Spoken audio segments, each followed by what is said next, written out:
Hey, what's up, y'all? Forbidden Door 2023. We are done with this event. So last year's Forbidden Door, I thought it was the best show of the year. This year's Forbidden Door had a great card, and man, this show was just so good overall.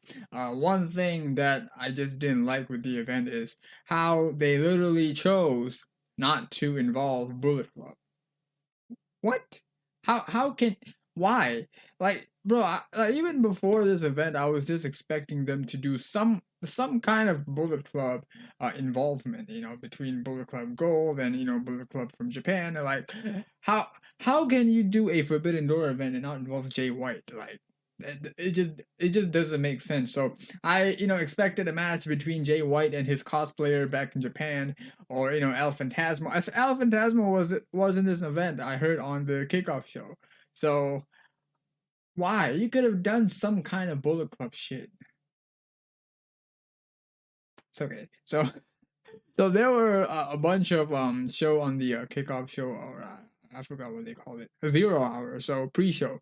So first match was Tom Lawler versus Serpentico. Yeah, originally Tom Lawler was supposed to face Adam Cole, but apparently Adam Cole fell sick. So damn, bro, he had a dark match too.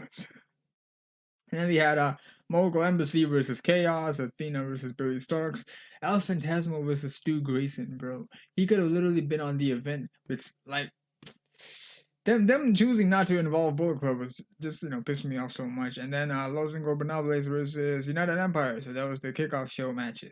So the first match of this show was MJF versus Hiroshi Tanahashi for the AEW World Championship. So originally I thought when Tanahashi laid the challenge to MJF, this was going to be the main event, because last year the World Championship match between himself and Jon Moxley was the main event, but MJF did not want to stick around for an indie show, apparently, is what he called. So this was actually a good opening match between the two. MJF just kind of went at it with the crowd a lot, so he kind of made it a bit interesting in his own way. So Tanahashi, legend in the wrestling business, so both of them had a great match, and of course, it won't be an MJF match if he didn't cheat it. So he cheated by using the diamond ring, and he kind of just punched Tanahashi right in the face, and then he got the pin, and then he just walked out of there. So second match was CM Punk versus Satoshi Kojima, which was the first round match for the Owen Hart tournament. I did not care about this match at all. I don't even know why it's on Forbidden Door. Like, yeah. I might be among the majority of the people who did not want CM Punk back. You could actually hear the boos. Like, I feel like they're doing that thing with Bret Hart, where like he's a face, he's a heel everywhere else except for his hometown thing. So I just didn't really care about CM Punk coming back. Like, after all the thing that's happened, no way you're gonna bring this dude back. Like, I mean, I was kind of like, I was I was not even fine with the fact that they actually brought him back in the first place, because this is a dude that didn't really, have any kind of match for 7 years. They brought him back, and then they just have him beat all the top stars of AEW and have him be AEW World Champion. Not even a year since he's returned, and this dude has not wrestled in 7 years. So I thought it was pretty unfair to a lot of the talent backstage, and then now they're bringing him back after the shit that he's done. So I just feel like they should have just not brought him back. And he faced Satoshi Kojima. So in this match, literally the match was only a bit interesting whenever Kojima did something. Like, whenever CM Punk does something, it just feels like it just felt kind of stale, automatically when CM Punk was steering the ship in this match. I just kind of felt like it was so boring. Like, I'm not even saying this because I'm not really a fan of CM Punk, because that's just literally how I felt throughout this match. So I would say Kojima was the one that made this match more interesting to watch. And obviously CM Punk is gonna win this one. No way they're gonna make him lose. And he's gonna face the winner of Roderick Strong and Samoa Joe. I'm assuming it's gonna be Samoa Joe, and then yeah, bro. I hope CM Punk does not go to the final. Hey, look, this is AEW. I already know they're probably gonna make him go to the final. They're probably gonna even have him win it. Like, I won't even be surprised if it happens, but I just hope it doesn't. So, yeah, we'll see. So the next match was a fatal four-way match for the AEW International Championship. Orange Cassidy, international champion, Zack Sabre Jr., New Japan TV champion, Katsuyori Shibata, ROH pure champion, and Daniel Garcia. So there was a 50% chance we could have a double champion at the end of the event, but nope, Orange Cassidy retained because Zack Sabre Jr. and Shibata were both already had their own titles, so they could actually walk out as double champions. So yeah, this was actually a really good match, and at the end of the match, I was like, man, this could be like the best match of the night, not knowing what's gonna come. But at this point, I was like, this match was actually really good, and even though I would say Orange Cassidy is not really a bad champion, even though I would like to see somebody new hold the title, but he's been a good champion. The matches that he's had are actually pretty good, but I would just like to see somebody new, like not because he's a bad champion, he's a good champion, but like I don't know how else to put this, but I just would like to see somebody new hold the title, even though he is a good champion. But they just didn't really do a lot of stuff to make his reign feel kind of big. You know what I mean? Like I know he's pretty active, defending the title, but I just hope they kind of make more of a storyline out of his title. So at the end of the match, there were kind of something going on in the ring, so it seems like they're gonna do this again because Zack Sabre Jr. He took the international championship, and then all the dudes that had the title were just standing in the ring. So am I guessing they're gonna do a winner take all for all three titles? So I'm not really sure. Is that what they're trying to do or whatsoever? I mean, hey, look, who knows? Because All In is coming in like few months. So Zack Sabre Jr. is, he is from England, so they could actually do it. I guess, who knows? When they do it in Wembley. So I don't know. We'll just have to wait and see. Next match was Sanada versus Jungle Boy for the IWGP World Championship. So Sanada put up a open challenge for whoever wanted to challenge him for the title, and Jungle Boy accepted it. I was like, why? Literally, so many people that can accept this challenge, and you put Jungle Boy. Like, not saying he's a bad wrestler. He's a good wrestler, good in the ring. But come on, Jungle Boy, really? You could have anybody. This is the World Championship, by the way. Look at last year's IWGP World Championship match. You had Jay White, you had Adam Cole, you had Okada, you had Hangman Page. Now you have Jungle Boy. Again, not saying he's a bad wrestler, but come on, right? They could have had anybody challenge him, but yeah, whatever, I guess. So Sanada retained the title, and then after the match, it seems like Jungle Boy is turning heel. So he attacked Hook, and then everybody was chanting for Taz. Taz was like, "Oh yeah, don't chant my name, don't chant my name. He's a grown man."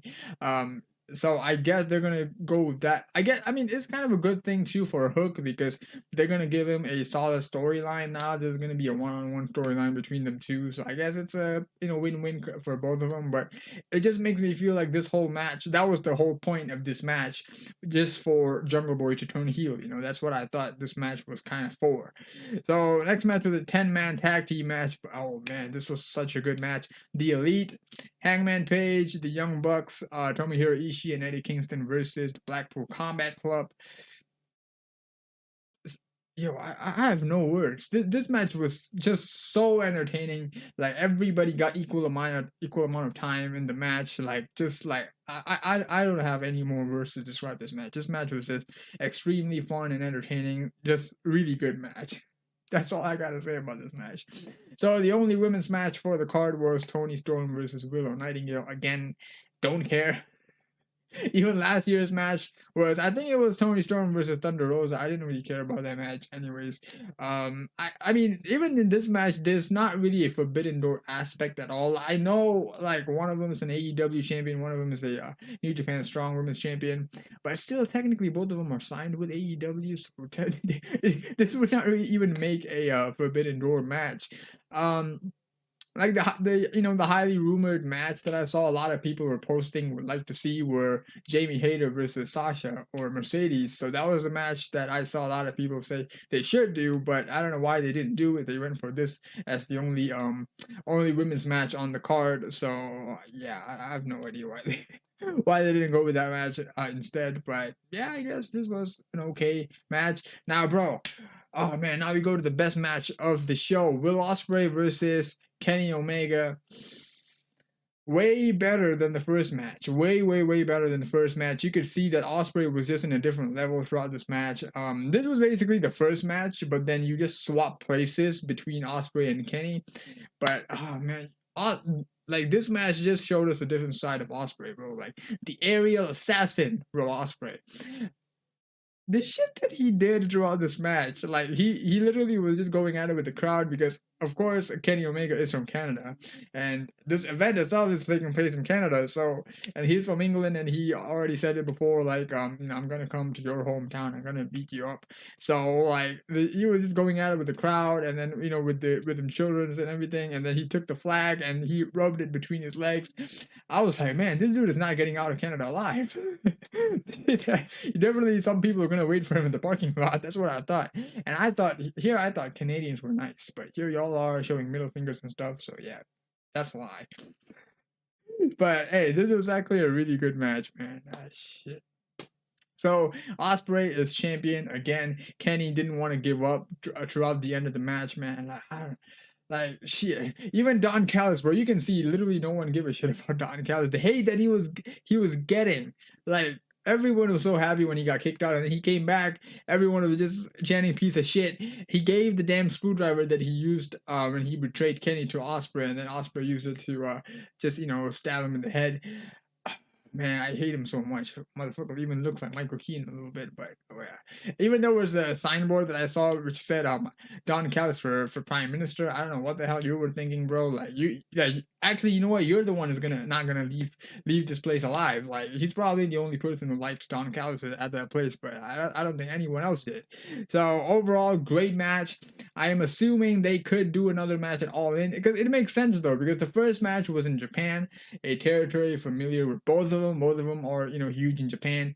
Second match was in Kenny Omega's hometown, and third match could be in England in Ospreay's hometown. That could make sense, right? So I'm hoping to do the rubber match and All In. But man, just imagine the ovation that he's gonna get in a packed out Wembley Stadium, because I heard that there are like what 70,000 near 70,000 tickets sold already.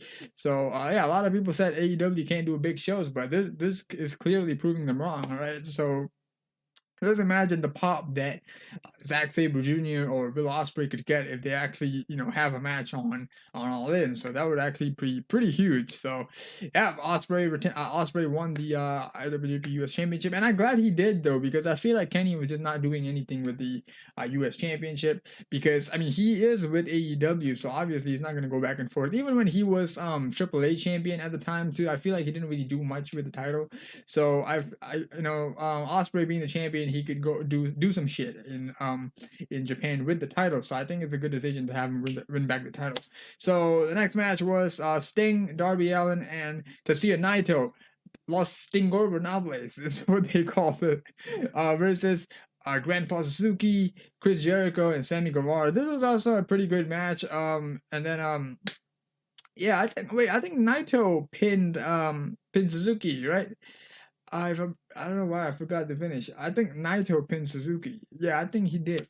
Sorry, I forgot the finish of the match. So I think Naito pinned Suzuki. So overall, this was actually a pretty good match too. Even Sammy doing the 630 on to Sting on the table. So that was pretty badass too. And also, yeah, I think Sting kind of hit his head or something when Sammy was going for the cutter from the top rope, and I think Sting's head didn't really do well. Right? And even Darby Allin too, when he was trying to fly between the ropes to Jericho, I think Jericho didn't notice, and then the way Darby Allin fell, like I feel like both of them have had some kind of head injuries possibly, but I'm not really sure though, because I didn't really see anything after that what happened. So I didn't see any updates. I mean, I know they still continued wrestling in the match, but I don't know if they actually had any kind of permanent injury or anything. I'm not really sure. So main event, Bryan Danielson, Kazuchika Okada. This is a match that is just really hard for anybody to accept the result either way, because these are two of the greatest of all times in a match together. Even though I kind of wanted Bryan to face Zack Sabre Jr. Because that was a match that did not happen last year. It should have happened this year, but I was okay with Okada being in this match too. But man, Okada tapped out. Okada tapped out to Bryan. This is not something that I did not expect at all. So apparently, this is the first time Okada's ever tapped out since 2015. That's what 8 years ago. 8 years since he's tapped out. So Bryan made him tap out. You can see the whole match. Bryan was just targeting Okada's arm because didn't want to have him hit the Rainmaker. But shit, I did not expect him to tap out at all. I thought it just. I mean, yeah, this could kind of put Bryan in a whole different level. He beat Okada. He tapped out Okada. Like beating somebody with a pin is way different than tapping out somebody, you know. So he actually tapped out Okada. I did not expect it, bro. I like both of them, but then like Okada tapping out, it just does not sit well with me at all. Like I would have rather him lost by a pin, but Daniel Bryan is more of a a submissive wrestler. So even in this match, you can see both of them are not really a high flying wrestler. So we could have expected a more striking, submissive, technical type match between these two.